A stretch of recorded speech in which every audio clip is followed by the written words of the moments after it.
Jesus walks with Kanye West. Yes, he said it. It's a fact. So I understand now, or you're stating, that you feel you're being attacked spiritually. Guess what? You're not wrong. You're not crazy. You're not off target. You're not off balance. You are in the midst of a tsunami. What do I mean by being in the midst of a tsunami? You have the call of God on one side, and you have the spiritual wickedness on the other side. And so for you, you have the combination that's coming in at the same time. You can't identify what it is. You can't identify how it is. You just know you feel estranged. And so you've reached out, and you've yelled out, and you cried out. Yes, guess what? God heard you. He heard Kanye West. You're dealing with hurt. You're dealing with disappointment. You're dealing with emptiness. You're trying to make sense of all of it. You're trying to make sense of the feeling that's on the inside that you can't put words to. Something is missing. There should be something more. The pain seems so intense, but there is yet an emptiness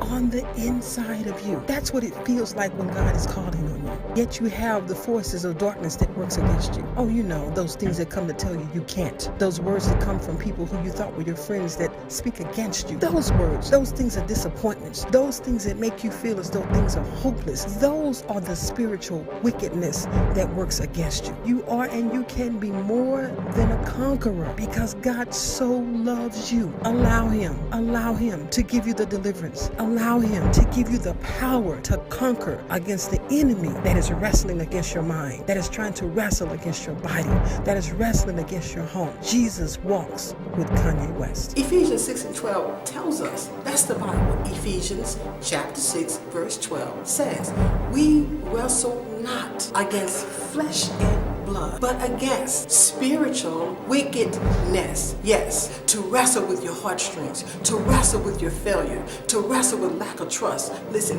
Jesus loves you and he will never fail you.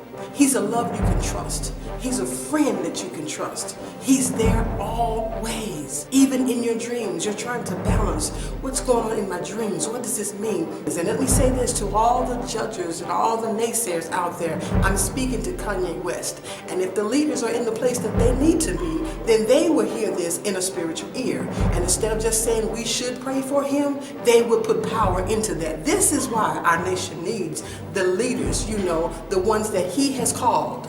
If my people who are called, you see, if my people get in place, when people cry out as Kanye has, then there's a power that comes in there that can speak life into them. There's a power that comes in there that can speak hope to them. Not judgment, but life. Because Kanye West, you can have love, deliverance, and power. Jesus walks with Kanye West.